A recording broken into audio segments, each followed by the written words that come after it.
तो आज परमात्मा की कृपा से अहमदाबाद में मूल ज्ञान का प्रचार हो रहा है।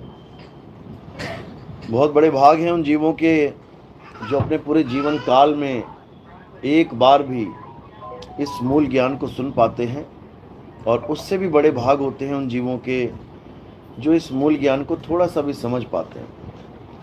क्योंकि सुनना आसान है, आए बैठे घंटा 2 घंटा सुन के चले गए, लेकिन इस ज्ञान को समझने में बहुत बहुत ज़्यादा विवेक की ज़रूरत होती है। आम आदमी सारी उम्र भी सत्संग सुनता रहे तब भी उसे समझ में कि बताया क्या जा रहा है।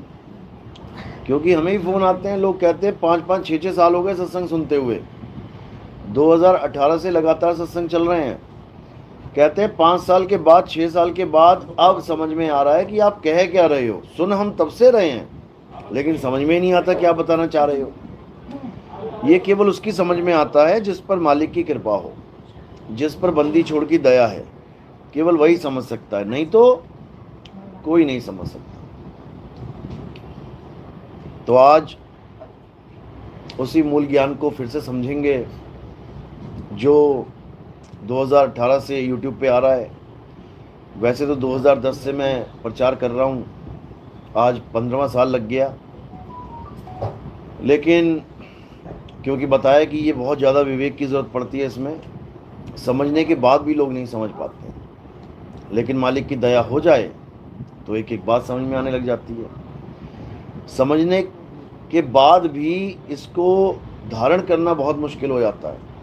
क्यों? क्योंकि लोक लाज आ जाती है बीच में। आज तक बाबा जय गुरुदेव के चेले थे, आज तक राधा स्वामी के चेले थे, आज तक रामपाल जी के चेले थे, आज तक देवी देवताओं की पूजा करते थे, आज तक निरंकारी के चेले थे, आज तक सतपाल जी के चेले थे, अब नितिन दास के चेले बन गए।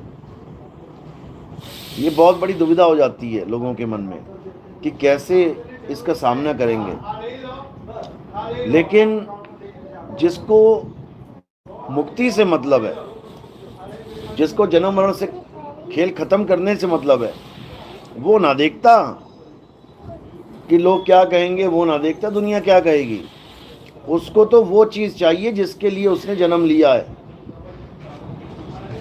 इसी प्रकार जो विवेकी हंस होते हैं वो कभी लोकलाज को सामने आने ही नहीं देते, अपने जीवन में एंट्री मारने ही नहीं देते। साहिब समझा रहे हैं, ये तो घर है प्रेम का, खाला का घर नहीं। ये मौसी का घर नहीं है कि यहाँ पर कोई भी उठ के आ जाएगा। आना कबीर पंथ में खाला का घर नहीं, आते हैं यहाँ सूरमा जिन्हें लोक लाज का डर नहीं। जिसको लोक लाज का कोई फर्क ही नहीं पड़ता। कई ऐसे ऐसे लोग हैं जो 10-10, 12-12, 15-15 गुरु धारण करके बैठे हुए हैं, बदलते रहते हैं गुरु। लोग यहाँ तक कह देते हैं इसको तो कोई काम ही नहीं है, इसको इस दुनिया में आके कोई काम ही नहीं मिला, ये गुरु ही बदलता रहता है। बताओ कैसा आदमी है ये। एक गुरु पे टिकता ही नहीं है। बिल्कुल टिकेगा, टिकने के लिए ही गुरु धारण किया जाता है। लेकिन टिको वहां जहां सत्य हो, नहीं तो गुरु कई आएंगे और कई जाएंगे आपके जीवन में।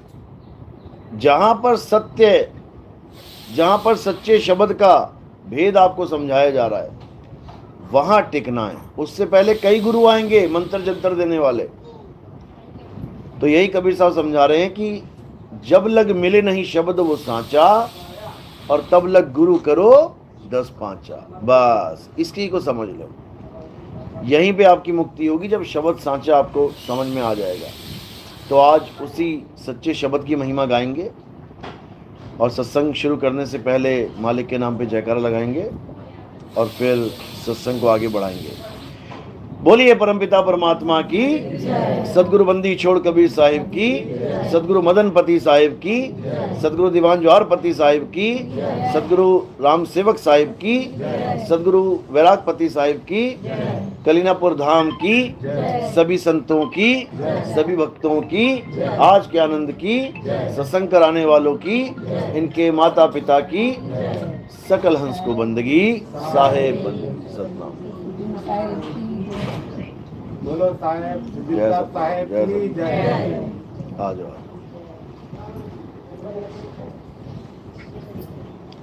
तो ये जो मूल ज्ञान है इसको अच्छे से समझना है हमने, और जो नए भगत आए हैं वो भी अच्छे से समझें। जीवन केवल एक ही है आपके पास, ये कुछ साल बचे हैं आपके, बस आधे से ज़्यादा जीवन निकल चुका है। अब इन कुछ सालों में क्या करना है हमने?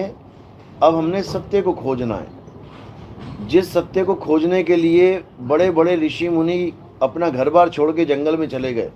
महात्मा बुद्ध जैसे देख लो, अपने पिता को, माता को, बीवी को, बच्चे को, सबको सोता हुआ छोड़ दिया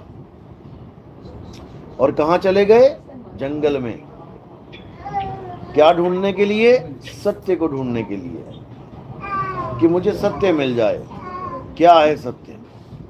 अब सत्य जंगल में थोड़ी नहीं पड़ा था कि किसी पेड़ के नीचे सत्य पड़ा है उसको जाके मिल जाएगा। लेकिन सत्य उसको अपने शहर में भी नहीं मिला, क्योंकि अगर शहर में मिल जाता तो जंगल ना जाते। तो जंगल में क्यों गए? क्योंकि पहले यही चलता था कि जिसको भक्ति करनी है जंगल में जाए। सारे ऋषि मुनि, पीर, पैगंबर कहाँ मिलते थे? जंगलों में भक्ति कर रहे हैं। सारे तपस्वी जंगलों में मिलते थे। तो जिसको भी लगता था कि हाँ परमात्मा पाना है, सत्य को पाना है, वो कहाँ का रुख कर लेता था? जंगल का। उसे कोई ना कोई मिल ही जाता था कहीं ना कहीं बैठा, उसी की सेवा करने लग जाते थे, उसी से दीक्षा लेके उसी को गुरुकुल बना लेते थे। तो वो सत्य जिसको हम जंगल में जाके ढूंढ रहे थे, संतों ने बताया कि वो सत्य जंगल में नहीं है, वो तुम्हारे पास है और तुम्हें घर बैठे मिल जाएगा।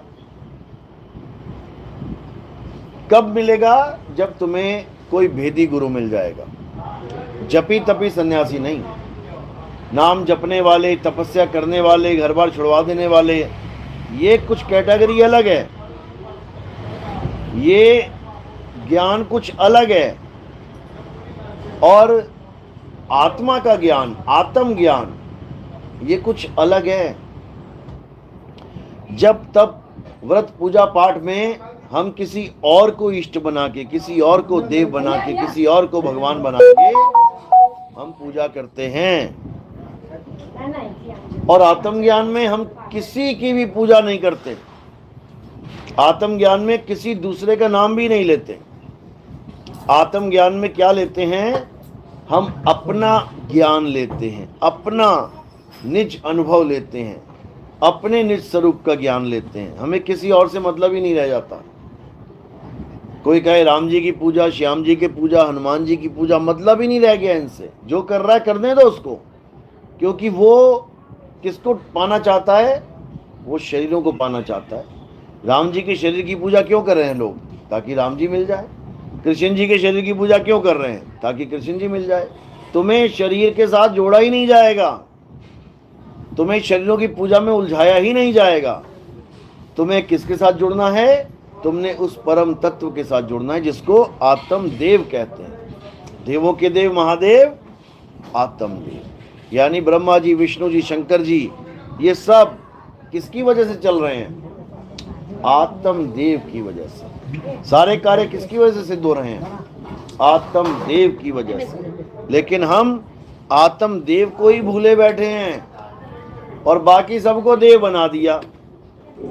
हमने पत्थरों को देव बना दिया, हमने पानी को देव बना दिया, हमने अग्नि को देव बना दिया, हमने वायु को देव बना दिया, हमने हर बंदे को देव बना दिया।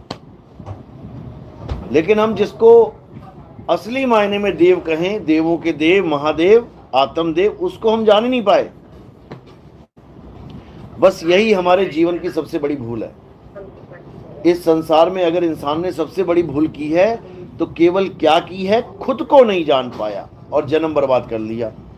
सबसे बड़ी भूल है ये। तुम लाखों करोड़ों रुपए कमा के कहीं रख के भूल जाओ ना, इसके सामने वो तुच्छ नहीं है, एक चरणों की धूल का कण भी नहीं है।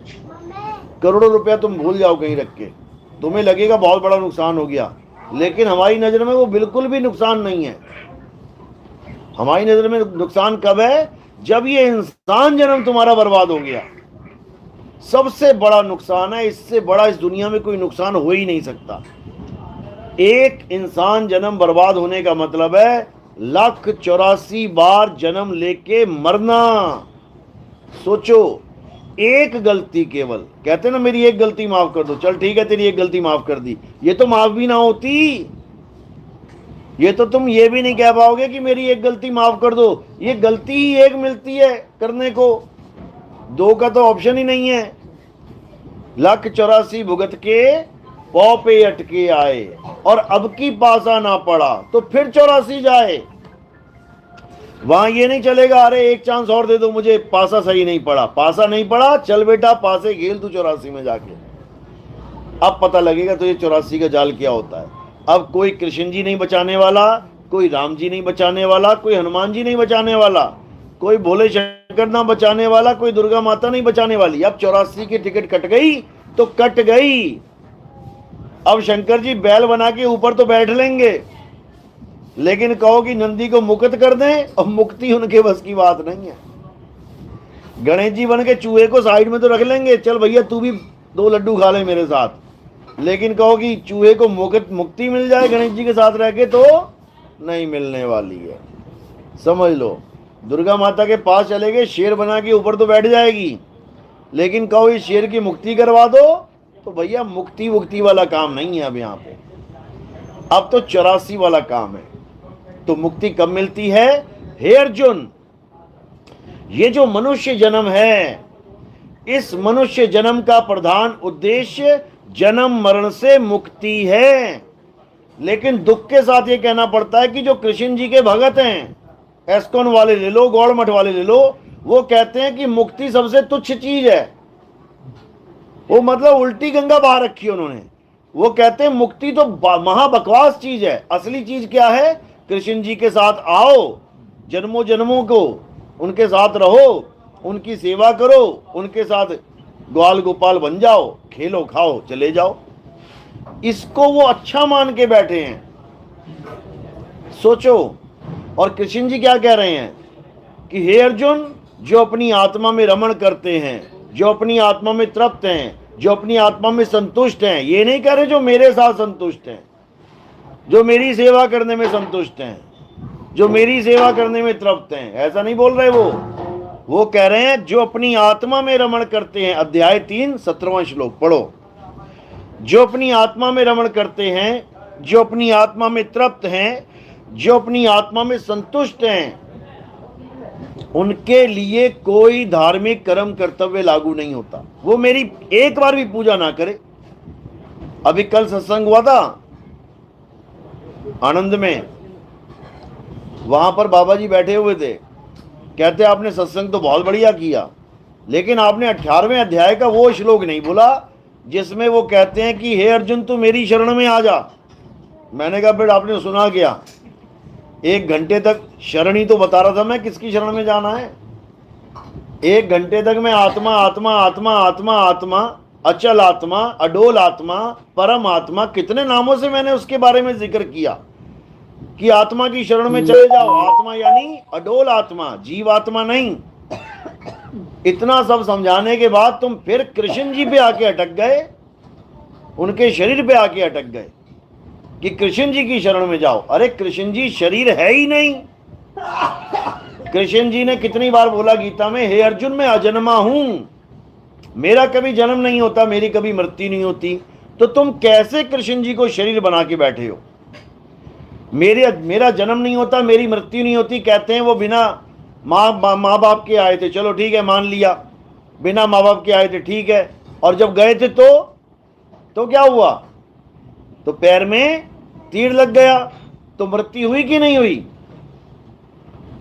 तो तुम कैसे कह रहे हो कि मैं अजन्मा हूं? अजन्मा का मतलब होता है जिसका जन्म ना हो, और जिसका जन्म नहीं होता उसकी मृत्यु भी नहीं होती। तो यहां तो मृत्यु हो गई ना, यहां तो तीर लग गया ना। फिर तुम कैसे कह सकते हो कि कृष्ण जी शरीर हैं? वो लोग शरीर को अजन्मा मानते हैं कि कृष्ण जी का जो शरीर है वो अजन्मा है। अरे अगर वो अजन्मा है तो मृत्यु को कैसे प्राप्त हो गया? उसको तो तीर छू भी नहीं सकता था, क्योंकि वो कह रहे हैं नैनम छिंदंती शस्त्राणी नैनम दहती पावका, कि हे अर्जुन जो अजन्मा है यानी जो आत्मा है उसको शरीर में कुछ छू नहीं सकता, कोई तीर कमान, कोई शस्त्र उसको काट नहीं सकता, अग्नि जला नहीं सकती, वायु सुखा नहीं सकती, जल भिगो नहीं सकता, फिर तो थ्योरी गलत हो गई है, फिर तो तीर लग गया, अटक गया पैर में। अगर ये शरीर अजन्मा है तो उसमें तीर कैसे छू गया, ये बताओ। तो ये सब अज्ञानता है। गीता में एक जगह भी नहीं बोला कि शरीर की पूजा करो, अपने स्वरूप की बात बोली है कि अगर तुम मुझे प्राप्त करना चाहते हो अर्जुन, मेरी शरण में आने से पहले यह जानना पड़ेगा मैं हूं कौन।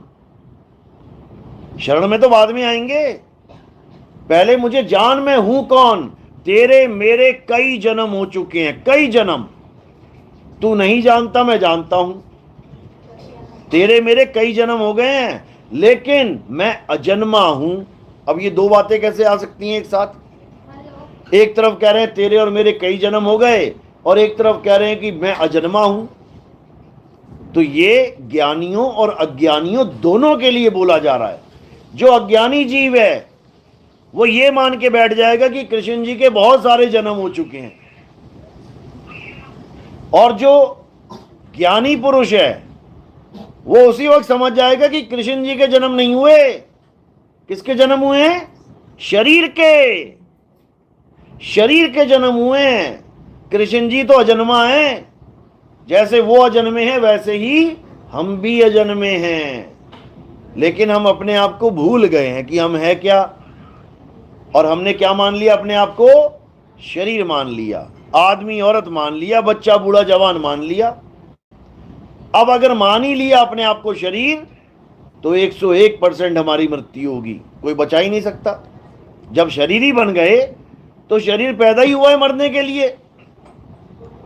तुम्हारे घर में बच्चा पैदा हुआ, ये तुम्हें लग रहा है कि वो बच्चा इंजीनियर बनने के लिए पैदा हुआ, डॉक्टर बनने के लिए पैदा हुआ, या कोई बड़ा आदमी बनने के लिए पैदा हुआ। ये हमें पता है कि वो मरने के लिए पैदा हुआ है। ये इंजीनियर, ये डॉक्टर, ये एक्टर तो रोटी खाने के धंधे हैं, खाने कमाने के धंधे हैं। ये कोई रिक्शा वाला बन के रोटी खा रहा है, कोई डॉक्टर बन के रोटी खा रहा है, कोई इंजीनियर बन के रोटी खा रहा है, कोई ठेकेदार बन के रोटी खा रहा है, कोई मोची बन के रोटी खा रहा है। ये तो रोटी खाने के धंधे हैं। असल में उसका जन्म क्यों हुआ है? मरने के लिए। किसान खेत में फसल क्यों उगाता है? क्यों उगाता है? उसको काट के खाने के लिए, ताकि उसको काटें और खाएं। नहीं तो क्यों उगाएगा वो? तुमने आम का पेड़ उगाया किस लिए? खाने के लिए। तुमने गोभी, भिंडी, मिर्ची, अदरक, जो भी तुमने खेत में उगाया, किसके लिए? खाने के लिए। इसी प्रकार इस दुनिया में जो भी पैदा हो रहा है, जो भी, किस लिए? खाने के लिए। इसीलिए कबीर साहब समझा रहे हैं, 3 लोक एक जेल है, और पाप पुण्य 2 जाल। सारा जग भोजन बना, और खाने वाला काल। काल ही खाता है सबको, लेकिन उसका चेहरा एक नहीं है कि तुम कहोगे हाँ ये काल खा रहा है। सारे मुंह उसी के मुंह हैं, सारे दांत उसी के दांत हैं, सारे चेहरे उसी के चेहरे हैं। वो ऐसे खाता है पता भी नहीं लगने देता।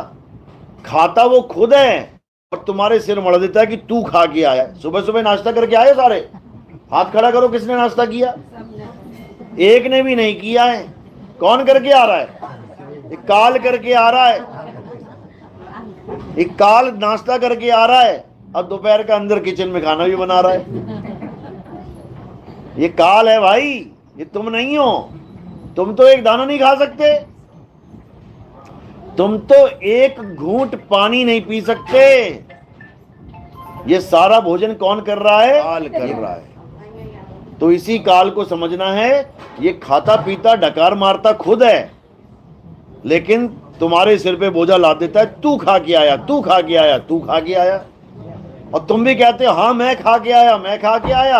आजा बेटा, फिर खा के आया तो अब किसी का ग्रास बन भी। तो इसी को समझना। गरीबदास जी महाराज ने कलम तोड़ रखी है काल के ऊपर। काल काल सब कोई कहे, काल न चीने कोई, उपजी उपजी बाजी काल है, जानत ना ही कोई। कहते हैं उपजी बाजी, जो चीज पैदा हो गई वो काल है। जो भी पैदा होगी वो काल है। और उस काल को कौन खाएगा? जो उससे पहले पैदा हो गया है। जंगल में शेर पैदा हुआ, उसके बाद हिरण पैदा हो गया। अब काल काल को खात है। अब ये काल ही काल को खा रहा है। और ये जीव बेचारा ये समझ ही नहीं पा रहा है कि कहां फंस गया मैं। तो इन दोनों को समझना पड़ेगा। ओहम क्या है? काल है। और सोहंग क्या है? जीव है। इसी को समझना है। ओहम काया मर मरी जाए, और सोहंग फिर गोता खाए। बस इसी को समझना, ये तत्व ज्ञान है। और जब मंत्र ज्ञान में आ जाओगे तो ये ओहम और सोहम क्या बन जाता है? ये मंत्र बन जाता है। लोग तत्व को भूल जाते हैं कि ओम क्या है, सोहम क्या है, मंत्रों को पकड़ के बैठ जाते हैं। ओम सोहम जप रहे हैं, उसी को सतनाम बना दिया इन लोगों ने। तो ये बर्बाद कर दिया इन लोगों ने जीवन लोगों का। अब ये आबाद कैसे होगा?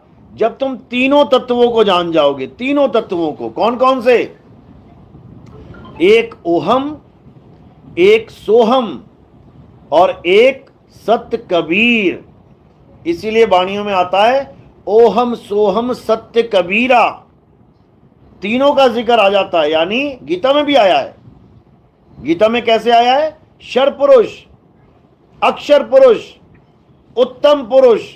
अध्याय 15 में तीनों पुरुषों का जिक्र है। ये ओम सोम सत्य कबीरी है।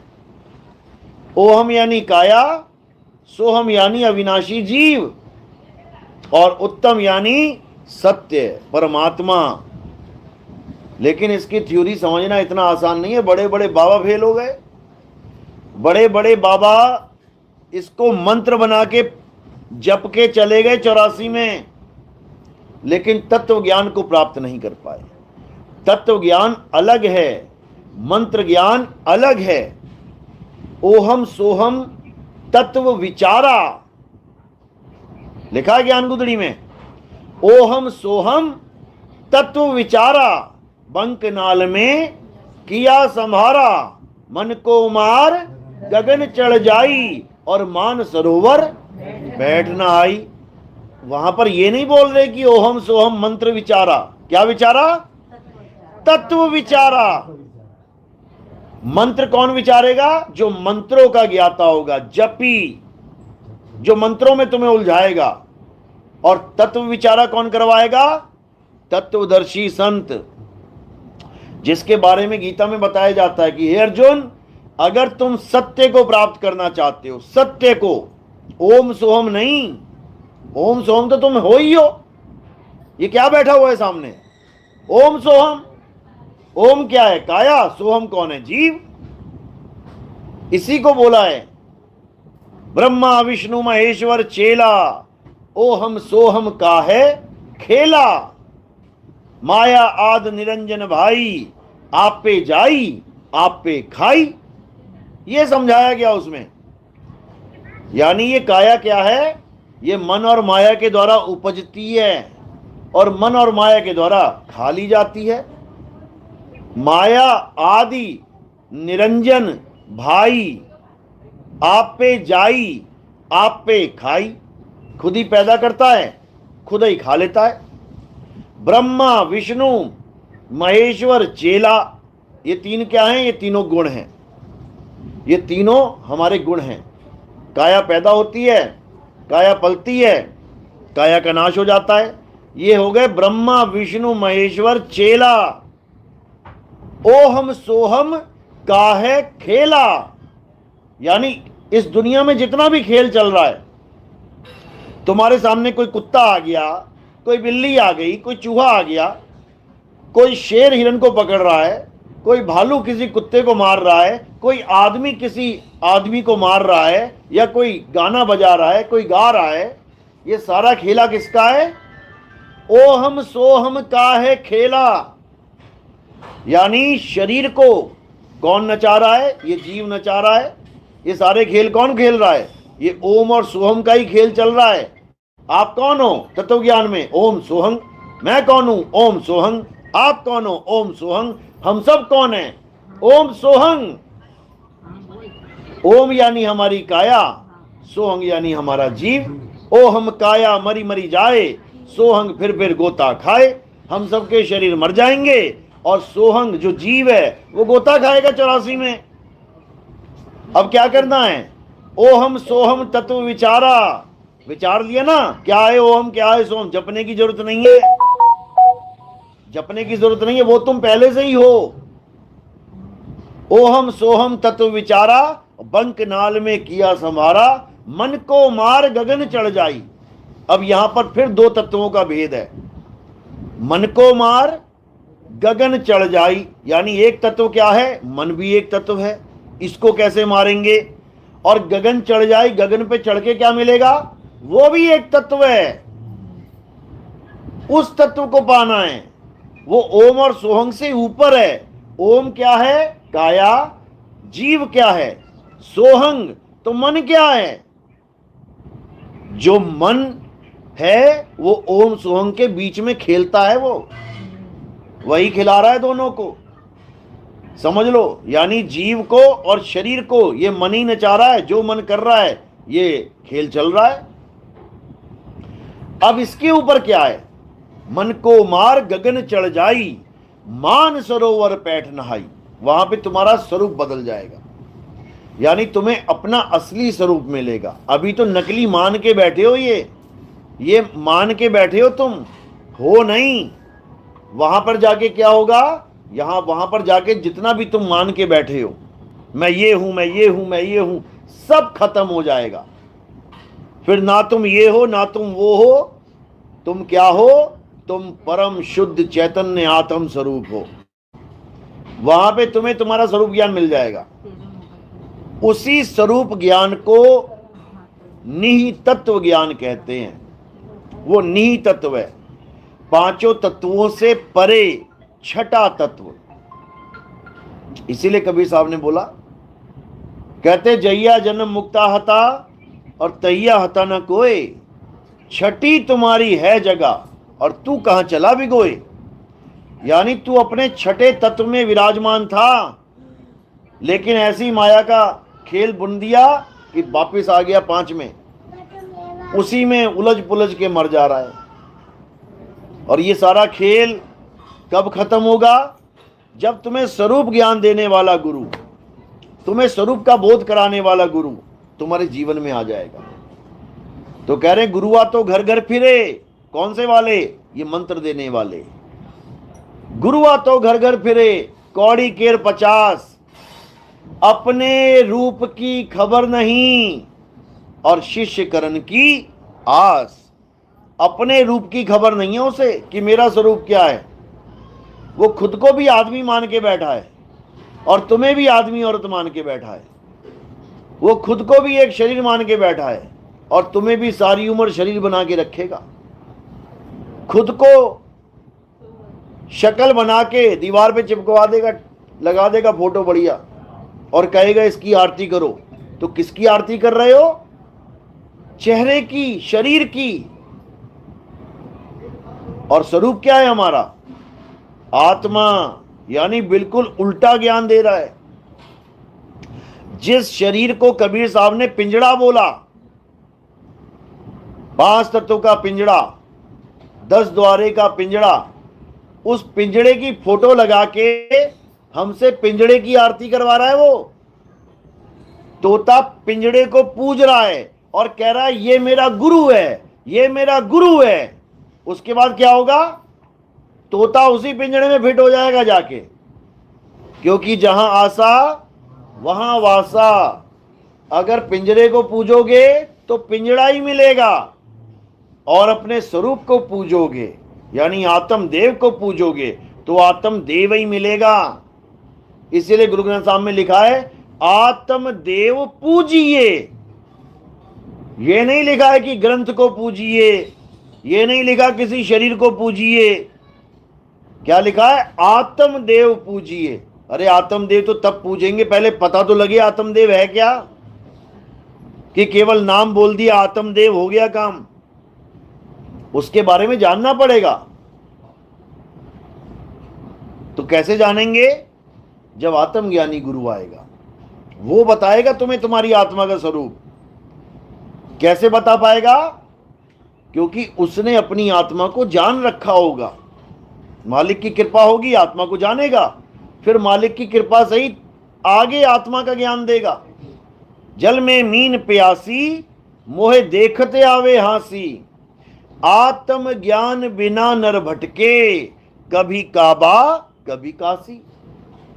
यानी वो मंत्रों से परे कर देगा, ये सारे तंत्र मंत्र सब छुड़वा देगा, ये सारी पूजा पाठ हवन यज्ञ सब छुड़वा देगा, ये पत्थर सीमेंट बजरी सरिया सब छुड़वा देगा, और क्या बता देगा? अमर होने का एकमात्र तरीका, जो हनुमान जी को भी बताया था। किसने? कबीर साहब ने। लोग कहते फिर त्रेता के बाद द्वापर में हनुमान जी कैसे आ गए? ये भी चक्कर में पड़े हैं लोग। कहते हैं अगर वो अमर ही हो गए थे तो वो त्रेता के बाद द्वापर में कैसे आ गए? अरे द्वापर छोड़ो, वो कलयुग में भी खड़े हो जाएंगे। कितनी देर लगेगी? क्यों? क्योंकि काल भगवान के पास हनुमान जी की कोई कमी है क्या? वो कितने हनुमान जी खड़े कर दे वो। अभी तुम्हें नहीं पता काल के बारे में। आप श्रीमद् देवी भागवत पढ़ लेना, पुराण। तुम लोग मानते हो कि एक ब्रह्मा एक विष्णु एक शंकर जी होते हैं, तुम एक बार पुराण पढ़ लेना, वो उसमें तुम्हें कई ब्रह्मा कई विष्णु कई शंकर दिखाई दे जाएंगे। क्योंकि वो कितने ही बना सकता है, उसके पास कोई लिमिट ही नहीं है। रासलीला में कितने कृष्ण जी नचाए थे उसने? कितने कितने थे? 16,000। तो कृष्ण जी तो एक थे, 16,000 कहां से आ गए? जब 16,000 कृष्ण जी को नचा सकता है वो, तो एक हनुमान जी लेके नहीं आ सकता अगले युग में? उसके लिए इम्पॉसिबल कुछ नहीं है, समझो। और कोई राम जी एक बार नहीं हुए, हर बार त्रेता युग आता है, 4 युग बीतने के बाद हर बार एक राम जी आते हैं, हर बार रावण को मारते हैं, हर बार हनुमान जी को अंगूठी पकड़ा के कहते हैं जा हनुमान इसको पाताल में फेंक के आ, घड़े में फेंक के आ। हर बार हनुमान जी घड़े में अंगूठी डालते हैं, हर बार देखते हैं अरे भाई इतने सारी अंगूठियां, और हर बार मुक्ति प्राप्त करते हैं। एक ही नहीं है हनुमान, कई हनुमान मुक्त हो चुके हैं। जैसे आपके गांव में रामलीला चलती है, 100 साल से चल रही है, एक ही राम चला रहा है क्या 100 साल से रामलीला? कितने राम जी निपट गए होंगे गांव में, कितने हनुमान जी निपट गए होंगे गांव में, कितने रावण निपट गए होंगे, लेकिन रामलीला कभी खत्म होने वाली नहीं है। एक गया दूसरा राम आया। अभी अटैक आ गया था एक राम जी को, तो क्या रामलीला खत्म हो गई सदा के लिए? कभी ना खत्म होती है। एक राम गया दूसरा आ जाएगा, दूसरा गया तीसरा आ जाए, यहां राम की कोई कमी नहीं है। तो इसी को समझना है। तो जो तत्व ज्ञान है वो क्या कहता है कि भाई नाम में नहीं फंसना, नाम में फंसोगे तो लड़ मरोगे आपस में। पानी एक तत्व है, 5 तत्वों में से एक तत्व है पानी। अब पानी के नाम देख लो, जल, वाटर, नीर, तोय, पानी, जौल। अब अगर तुम पानी तत्व को छोड़ के तुम नाम के चक्कर में पड़ गए तो लठ बजेंगे, तो सिर फटेंगे और हॉस्पिटल में बेड भरेंगे। या तो ये काम कर लो, या फिर तत्व ज्ञान में आ जाओ। ले भैया तू भी पानी पी ले, ला ये मैं वाटर पी लेता हूं। ले भैया तू जल पी ले, तू नीर पी ले, भाई तू ही पी ले। फिर झगड़ा खत्म हो जाएगा। हिंदू मुस्लिम सिख ईसाई का झगड़ा कभी खत्म हो ही नहीं सकता, जबकि ये पंथ किसने चलाए हैं? धर्मात्माओं ने चलाए हैं। धर्मात्माओं के पंथ में भी दुरात्मा बैठे हुए हैं जो कभी किसी को एक नहीं होने देना चाहते। चलाए धर्मात्मा नहीं है। कौन सा पंथ है बताओ नहीं चलाए धर्मात्मा ने? अच्छी अच्छी आत्माओं ने ये पंथ चलाए हैं।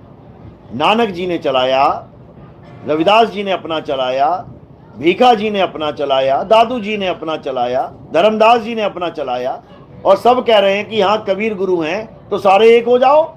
क्यों नहीं एक हो जाते? जब सबका गुरु कबीर है तो तुम अलग अलग पंथ लेके घसीट रहे हो, क्या क्या फायदा?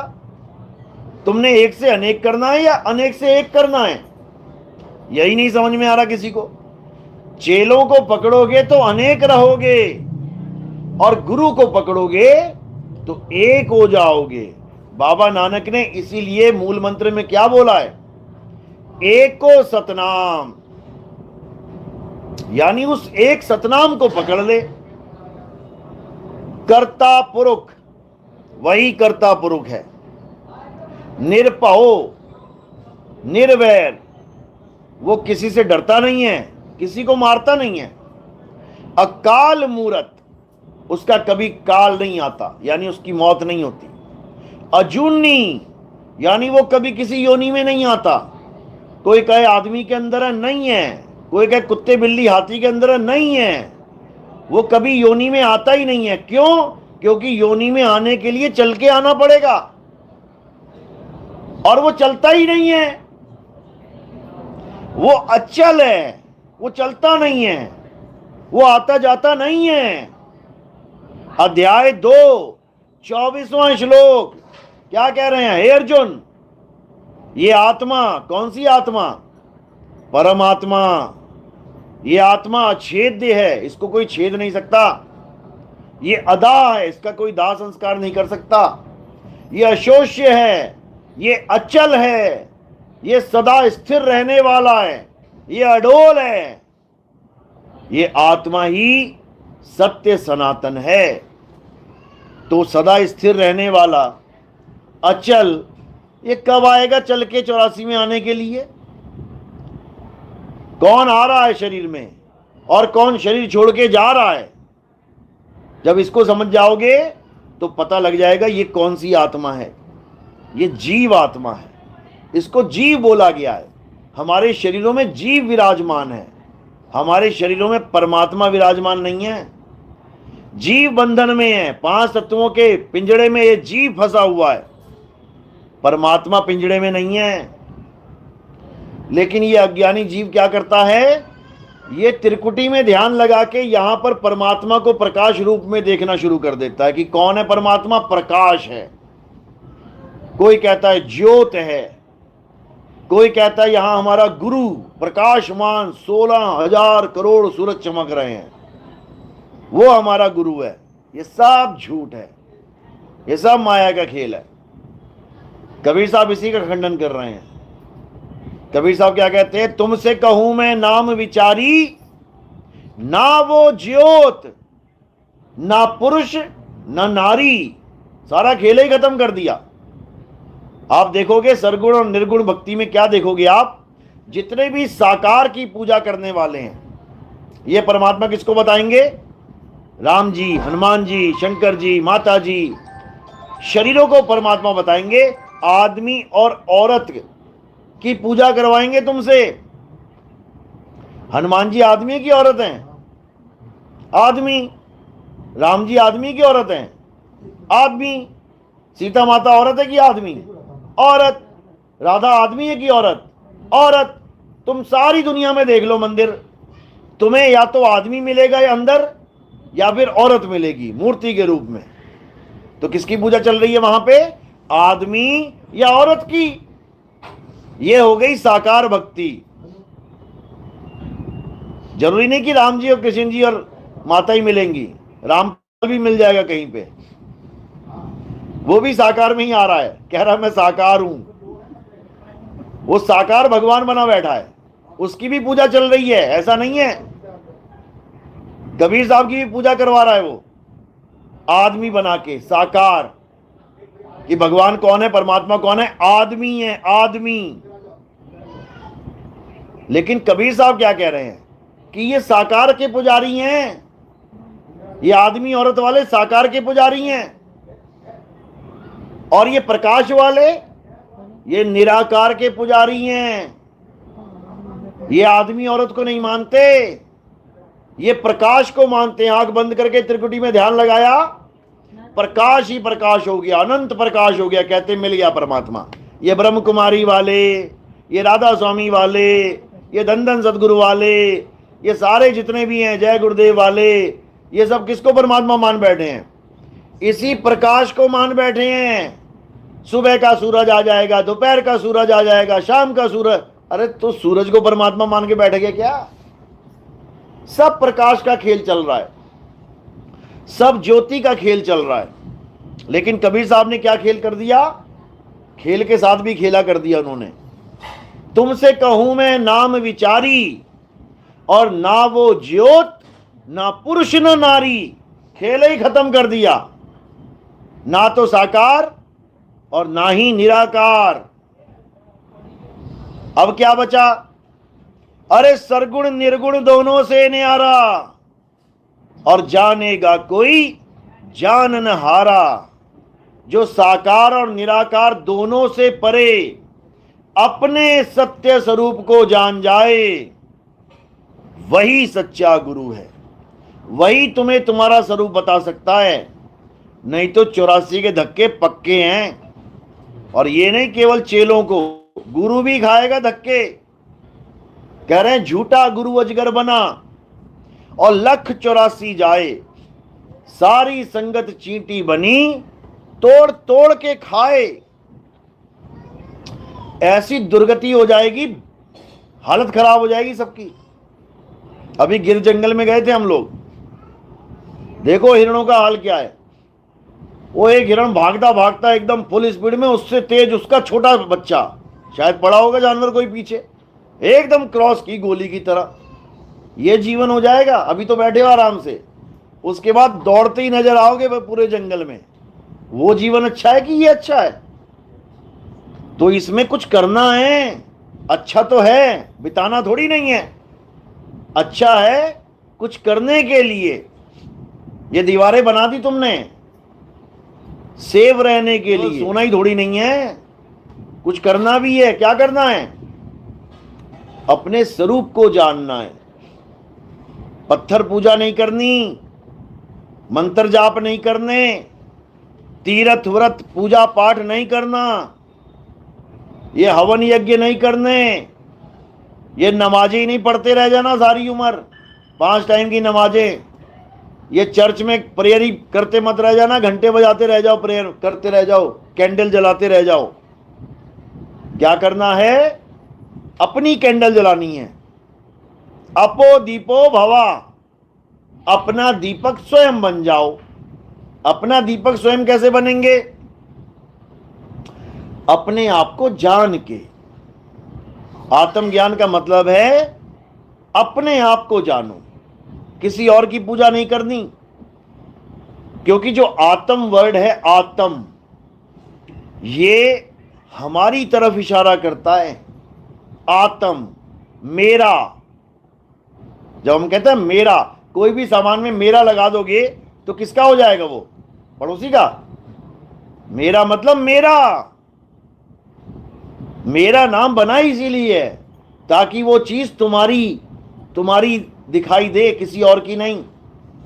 इसी मेरा को आत्म कहते हैं। आत्म, मेरी कहानी, आत्म कथा, मेरे द्वारा ही मृत्यु, आत्महत्या, मेरे द्वारा ही रक्षा, आत्म रक्षा, मेरे द्वारा ही कल्याण, आत्म कल्याण। मैं अपने पे ही निर्भर रहूं, आत्मनिर्भर। बताओ उसमें दूसरे का नाम आया क्या? एक बार भी नहीं आएगा, क्योंकि ये ज्ञान भी मेरा ही है। आत्मज्ञान, किसी और का नहीं। मुझे मेरा ज्ञान प्राप्त करना है। अपो दीपो भवा, अपना दीपक स्वयं बन जाओ, यानी अपना ज्ञान स्वयं प्राप्त करो, अपने आप को स्वयं प्रकाशित करो। किसी और के चक्कर में नहीं पड़ना है, नहीं तो घनचक्कर बन जाओगे। तो अब क्या करना है? अब हमने गुरु की शरण में जाके, कौन से गुरु की? जो तत्वदर्शी संत हो, मंत्रदर्शी संत नहीं। मंत्र वाले को टाटा बाय बाय कर देना है जितनी जल्दी हो सके, नहीं तो हालत खराब हो जाएगी। तो कह रहे हैं तंत्र मंत्र सब झूठ है, इनमें ना उलझे कोई, और सार शब्द यानी मेरा स्वरूप, क्योंकि हमारा स्वरूप क्या है? शब्द है हमारा स्वरूप। कबीर साहब का क्या स्वरूप है? शब्द है कबीर साहब का स्वरूप। मदन साहिब समझा रहे हैं, शब्द स्वरूपी ज्ञानमय दया सिंधु मत धीर, और मदन सकल घट पूर्ण है, करता सत्य कबीर। यही गरीबदास जी समझा रहे हैं। गरीब पुरुष कबीर ने देह धरा नहीं कोय, शब्द स्वरूपी रूप हैं, और घट घट बोले सोए। यानी कबीर कोई देह नहीं है, देह तो उन्होंने धारण की है। किस कारण? हमारे कल्याण के लिए। उनको देह की जरूरत नहीं है। तरवर सरोवर संत जन, और चौथे बरसे मेघ, परमारथ के कारणे इन चाराधारी देह। परमारथ के कारणे उनको जरूरत नहीं थी, लेकिन दूसरों को बचाने के लिए, दूसरों को समझाने के लिए वो इस देह को धारण करके आए, जिसको इंसानी चोला कहते हैं। और मां बाप के गर्भ में से नहीं लिया है चोला, हमारी तुम्हारी तरह। कहते हैं तेज पुंज की देह धर आए, और काया कबीर कहाए। तेज पुंज की देह, जैसे इंद्रधनुष होता है, इंद्रधनुष में कई लोग कहते हैं अरे कबीर साहब ने देह धारण नहीं करी, कबीर साहब का प्रकाश का शरीर था, तो ये भूरे और काले बाल, ये आंखें कैसे दिखाई दे रही थी, रंग कैसे हो गया? उन मूर्खों को इतना भी नहीं पता कि सारे रंग प्रकाश में से ही निकलते हैं। एक ही प्रकाश के 7 रंग तुम्हें इंद्रधनुष दिखाई देता है ना आसमान में, देखा किसी ने? 7 रंग कैसे दिखाई दे रहे हैं तुम्हें? प्रकाश तो एक ही है। एक ही प्रकाश से 7 रंग बन गए। तुम्हारी बॉडी में कितने रंग हैं? कितने रंग की बॉडी है तुम्हारी? आंखें सफेद होंगी, पुतलियां काली होंगी, शक्ल भूरी होगी, बाल सफेद हो जाएंगे, सफेद फिर वही आंखों वाला हो गया। 2-4 गुलाबी चीजें हैं, होंठ गुलाबी, गाल गुलाबी, पर 2-4-5 रंग में खत्म हो जाएगा तुम्हारी सारी कहानी। जब वो एक प्रकाश 7 रंग में खेल खेल रहा है, तो यहां पर अनंतों रंग बना दें। मालिक के हाथ में क्या कुछ नहीं है? क्या केवल 7 ही रंग है दुनिया में? अभी तुम रंग की हिस्ट्री तुम्हें पता नहीं है। कभी जाना पेंट वाले के यहाँ, जो दीवारों पे पेंट करते हैं ना, ऐसे ऐसे नाम बता देंगे, तुम कहोगे ये कौन सा रंग है भाई? रंगों में रंग मिला मिला के वो रंग बना देते हैं। तो ऐसे से रंग हैं, तुम नाम धर के तो रखो एक बार, तुम्हारे नाम खत्म हो जाएंगे, रंग खत्म नहीं होंगे। तो मालिक की मौज है, वो कितने ही रंग धारण कर सकता है। तो जो शरीर था वो कबीर साहब का, वो माँ बाप के द्वारा पैदा किया शरीर नहीं था, वो तेज पुंज का शरीर था, प्रकाश रूप का शरीर था। उसी से पूरी लीला करी है उन्होंने। लेकिन लीला करने का मतलब ये नहीं कि उन्होंने अपना शरीर पुजवाया। शरीर धारण करके उन्होंने शरीर छुड़वाया। वो कहते रहे तू नारी नहीं, तू पुरुष नहीं, तू आत्मा है। अपने आप को आत्मा करके जानो। शरीर क्या है? 10 द्वारे का पिंजरा। 10 द्वारे का पिंजरा, तामे बोले पौन, रहीबे को अचरज है, उड़े सो अचरज कौन। कहते हैं जितने भगवान तुम सोच रहे हो ना, राम जी खड़े हैं, हनुमान जी खड़े हैं, शंकर जी, ये पिंजड़े खड़े हैं, पिंजड़े, ये जेल हैं। ये सारे पिंजड़े क्या हैं? जेल हैं। 5, 25, 3 का पिंजड़ा, वाह में तुमको राखे हो, और तुमको बिसर गई सुध घर की। एक तो यही घर बना दिया उसने पिंजड़े वाला। तोते का घर क्या होता है? या तो पिंजड़ा होगा, या फिर वो आसमान में उड़ेगा, आसमान उसका घर है। 2 ही घर हैं। या तो जेल में बैठोगे तुम, या तुम अपने घर में पहले बैठे हुए थे, पुलिस वाले आगे पकड़ के जेल में ले गए। दो ही घर हैं, या तो बाप का घर या यमराज का घर। यमराज के घर में बैठे हुए हो, बाप के घर का एड्रेस मिल नहीं रहा है। दो ही घर है, दो ही घर है। तो जो यमराज का घर है वो कच्चा घर है, ये है यमराज का घर। और जो बाप का घर है वो पक्का घर है, वहां पे यमराज की दाल नहीं गलती। वहां काल भगवान का खेल नहीं है, वहां मौत नाम की कोई चीज नहीं है। और रामपाल जी जैसे लोग क्या कहते हैं कि नहीं, काल भी अंडे में से पैदा हुआ, कहां, सतलोक में। अरे सतलोक में जन्म मरण होता ही नहीं है, अंडे में से कहां से आ गया काल भगवान? किसने दिया अंडा? भगवान ने अंडा दिया था क्या? तो ये सब एक खेल खिलौने हैं, ये सब समझाने के तरीके हैं, उस परम तत्व को समझाने के तरीके हैं। ये बताया गया कि काल भगवान पैदा हो रहा है यानी नासवान है, लेकिन तू अविनाशी है। ईश्वर अंश जीव अविनाशी। काल भगवान अंडे में से पैदा हुआ, तुम कैसे पैदा हो गए? तुम क्यों नहीं अंडे में से पैदा हुए? तुम्हारे बारे में भी लिख देते ही काल भगवान से पहले तुम लोग अंडे में से पैदा हुए। काल स्पेशल अंडे में से आ रहा है। कौन सा अंडा था भैया? मुर्गी का अंडा, बत्तख का अंडा, हाथी का अंडा। ये सब खेल खिलौने, ये सब कहानियां हैं। कबीर साहब समझा रहे हैं, धर्मदास ये जग बौराना, कोई न जाने पद निर्वाणा, यही कारण हम कथा पसारा। ये जितनी कथा बताई मैंने अनुराग सागर में, इसका कारण क्या है? क्योंकि कोई तत्वज्ञान समझ ही नहीं पा रहा है। तत्वज्ञान नहीं समझ पा रहा है तो कहानी ज्ञान बताना पड़ रहा है। छोटा सा बच्चा मां को पूछता है, मां मैं कैसे पैदा हुआ? 2 साल का बच्चा, 1.5 साल का बच्चा। अब मां क्या बताएगी उसको? क्या समझाएगी उसको कैसे पैदा हुआ? उसको बता भी देगी सारा प्रोसेस, वो समझ जाएगा? नहीं समझेगा। तो उसको क्या बता रही है? बेटा एक परी आई, साथ में टोकरा लाई, टोकरे में तुझे रखा और मेरे पास छोड़ के चली गई, तब से तुझे पाल रही हूं मैं। ये बात उसके समझ में आ गई। जब वो बड़ा हो गया, यही सोचता सोचता मैं टोकरे में आया हूं, टोकरे में आया हूं। जब उसको बाहर से ज्ञान समझ में आया, अच्छा बेटा टोकरे में नहीं आते हैं, ये तो मम्मी ने बेवकूफ बना दिया मुझे। अब वो लड़ेगा नहीं मां से आके कि मां तूने मुझे झूठ क्यों बोला। वो कहेगा मां ने सही किया, उस वक्त बताती तब भी ना समझ पाता मैं। अब मैं इतना विवेकी हो गया हूं कि मुझे ये ज्ञान समझ में आ गया है।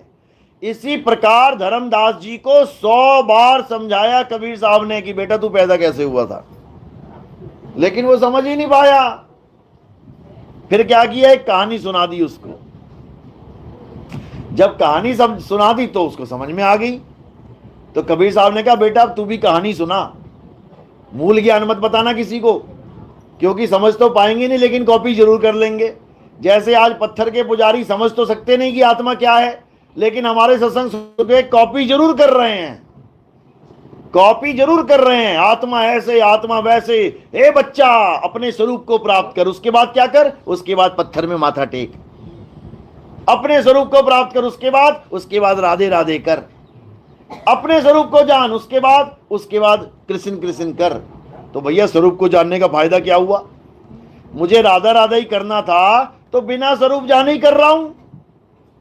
कृष्ण कृष्ण ही करना था तो बिना स्वरूप जाने ही कर रहा हूं।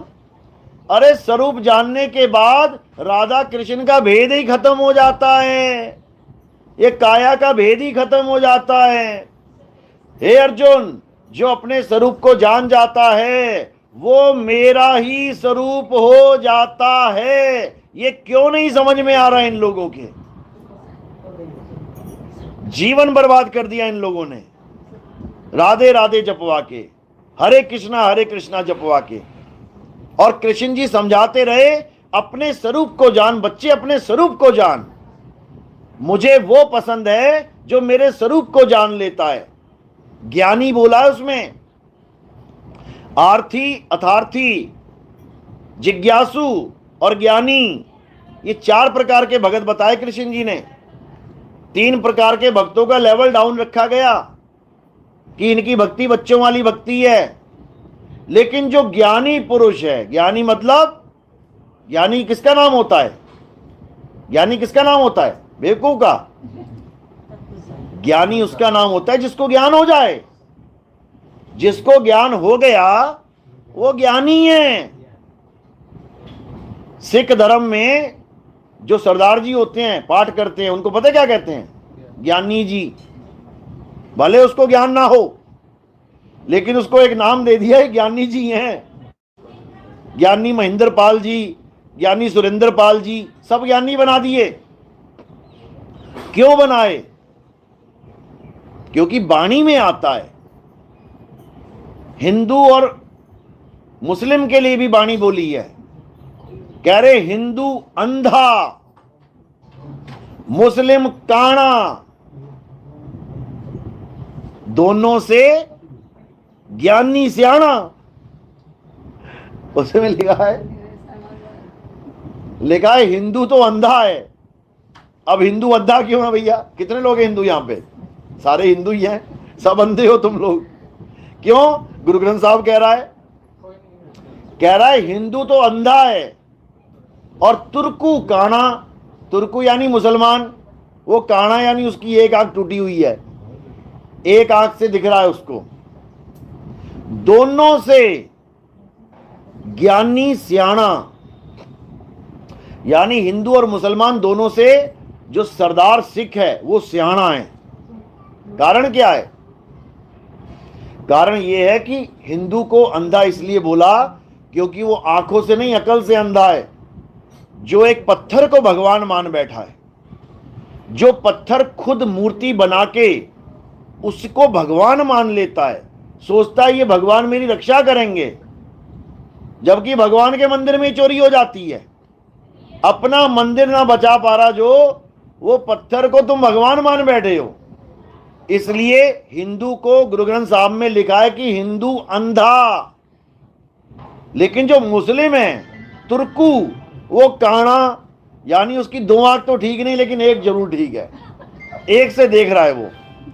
इसका मतलब आधा ज्ञान तो उसको हो गया बढ़िया से। क्या ज्ञान हो गया उसको? कि पत्थर की पूजा नहीं करनी है, बुत परस्ती नहीं करनी है, बुत की पूजा नहीं करनी है। आधा ज्ञान हो गया। लेकिन अल्लाह है क्या, खुदा है क्या, वो वाले ज्ञान की आंख बंद हुई पड़ी है।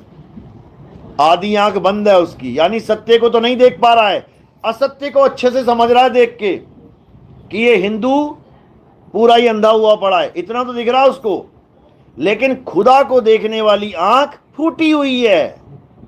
कह रहे फूटी आंख विवेक की और लखे न संत या संत, और जाके संग 10-20 हैं वाह को नाम महंत। यही समझाया जा रहा है कि वो वाली आंख फूटी हुई है। अब वो आंख कैसे मिलेगी ये भी लिखा हुआ है गुरु ग्रंथ साहब में, गीता में भी लिखा हुआ है। कहते हिंदू अंधा तुर्कू काना, दोनों से ज्ञानी सियाना। गीता में भी यही बोला है कि जो ज्ञानी पुरुष है वो मुझे अत्यंत प्रिय है, वो मेरा ही स्वरूप है। और जो बाकी तीन हैं ये ढोल नगाड़े बजा के चले जाएंगे 84 में, हरे कृष्णा हरे राम जपते जपते चले जाएंगे 84 में। वो बाबा कह तो रहा, एक कहता है वृंदावन में उनकी गलियों में जो सुअर और कुत्ते हैं उनको तुम ऐसे ही मत समझ लेना, वो परम हंस हैं जो राधा राधा कृष्ण कृष्ण करके चले गए। चले कहां गए? कुत्ता और सुअर बन के आ गए। ये खुद उस बाबा ने बोला है जो वृंदावन में बैठा हुआ ज्ञान बांट रहा है, चोरी का माल बांट रहा है और बल्ले बल्ले करवा रहा है अपनी। बड़े बड़े लोग आके उसको मिल रहे हैं, सोच रहे हैं ये बाबा जी का अपना ज्ञान है। चोरी का ज्ञान है ये, चोरी का। जैसे तुम्हारा कोई 9 लाख का हार चोरी करके चौक पे दुकान लगा ले, क्या देखो कितना बढ़िया हार, अरे क्या बात है, चोरी का है, चोरी का। यहां तो भीड़ लगा लेगा, वहां कैसे लगाएगा भीड़? वहां भेड़ बनेगा, भीड़ नहीं लगेगी, भेड़ बन जाएगा वहां पे। यानी 84 में जाएगा। जो खुद अपने मुंह से स्वीकार कर रहा है कि राधे राधे करने वाले बड़े बड़े परमहंस कुत्ता और सुअर बन के वृंदावन की शोभा बढ़ा रहे हैं? बताओ, शोभा बढ़ा रहे हैं कि गू खा रहे हैं? भाई सुअर क्या खाता है? जो तुम लैट्रिन करते हो वो खाता है। तो परमहंसों को लैट्रिन खिला दी इस बाबा ने, और सोच रहा है कि मैंने बहुत बड़ा डायलॉग मार दिया, बर्बाद कर दिया तुमने ये जन्म अपना, और उन परमहंसों का बर्बाद हो गया जन्म, जो कुत्ता और सुअर बन के वृंदावन की गंदी गंदी नालियों में गंद खा रहे हैं। हमारे पंथ में ऐसी हालत नहीं होगी किसी की। हमारे पंथ में क्या होगा? ज्ञानी बना दिया जाएगा। ज्ञानी का मतलब ये नहीं कि बहुत बड़े तुर्रम खान बन जाओगे तुम, 52 अक्षर वाले ज्ञानी। अरे पोथी पढ़ पढ़ जगमुआ, अब भयो ना पंडित कोई, एक के आखर पीव का, पढ़े सो पंडित होए। तुम्हें उस एक अक्षर का ज्ञानी बना दिया जाएगा जो परमात्मा का आदि नाम है। आदि नाम को प्रणाम, गाजत गढ़ आठों जाम, ऐसा नाम दिया जाएगा तुम्हें। तब तुम्हारी गति होगी, तब तुम कृष्ण जी के भी प्यारे हो गए, ज्ञानी हो गए, तब तुम बाबा नानक के भी प्यारे हो गए, तब तुम गुरु गोविंद सिंह के भी प्यारे हो गए, तब तुम कबीर साहब के भी प्यारे, तुम सबके प्यारे हो गए, क्योंकि तुम ज्ञानी हो गए। यहां तक कि तुम परमात्मा के प्यारे हो गए। अब तुम्हें परमात्मा अपने सिंहासन पे बैठाएगा। अब तुम्हें प्रजा में नहीं रखेगा कि प्रजा बन के जाओ तुम। कहते हैं अब तो जाए चढ़े सिंहासन, मिले हैं सारंग पानी, राम कबीरा एक भय हैं, कोई ना सके पहचानी। यानी राम कबीरा एक भय हैं। परमात्मा तुम्हें अपनी गोद में बैठाएगा और एक कर देगा। जैसे समुंदर गंगा गोद में बैठाता है और एक कर देता है। एक बार गंगा समुद्र में मिल गई तो उसको कोई अलग नहीं कर सकता, और जब तक समुद्र में नहीं मिली कितने ही वेग से घूमती रहे उस पे बांध लगा दिया जाएगा। तो हमारे पे भी बांध लगा हुआ है। कितने बांध लगे हैं? 84 लाख बांध लगे हुए हैं इस जीव पे। 84 लाख बांधों में अटका पड़ा है ये कब जाके मिलेगा अपने समुद्र में? जब इन सब बांधों को तोड़ देगा, इस भवसागर को फोड़ देगा, मरने की कला सीख लेगा, तरने की कला सीख लेगा, तब ये भवसागर को पार कर लेगा। बिल्कुल सिंपल। मरने से पहले मरने की कला जान लो, डूबने से पहले तैरने की कला जान लो। डूबेगा फिर कोई क्या? कोई ना डूबेगा। बस इसी प्रकार कबीर साहब कह रहे हैं, मरता मरता जग मुआ, मरना जाने ना कोई, और ऐसी मरनी जो मरे, बहुर ना मरना होए। एक बार अगर तुमने मरना सीख लिया, मरना सीखने का मतलब तुम अपनी आत्मा को जान लो, बस एक बार, सारी उम्र के लिए ज्ञान हो जाएगा। एक बार करंट का झटका खा लेना, एक बार, सारी उम्र के लिए ज्ञान हो जाएगा कि करंट का झटका कैसा होता है। बच बच के निकलोगे कोने कोने में से। और अगर नहीं खाया है तो सारी उम्र करंट करंट जपते रहना, तुम्हें पता ही नहीं लगेगा कि करंट होता कैसे है, होता क्या है। तो ये तत्व ज्ञान है। तत्व ज्ञान का मतलब अपने मूल तत्व को जान लेना, अपने परम तत्व को जान लेना, इसको तत्व ज्ञान कहते हैं। ये मंत्र ज्ञान नहीं है, ये माला फेरने वाला ज्ञान नहीं है। राम राम राम राम, अल्लाह अल्लाह, वाहिगुरु वाहिगुरु वाहिगुरु। माला फेरते फेरते जन्म बर्बाद हो गए लोगों को, 84 मिल गई लोगों को। अरे माला फेरत जुग भया, मिटाना मन का फेर, कर का मन का फेंक के, मन का फेर। अरे माला तो कर में फिरे और जीभ फिरे मुख माही, मनवा दसहूं दिसी फिरे, ये तो सिमरन नाही। और ये सारे बाबा लोग तुम्हें माला पकड़ा देते हैं, जपो बेटा।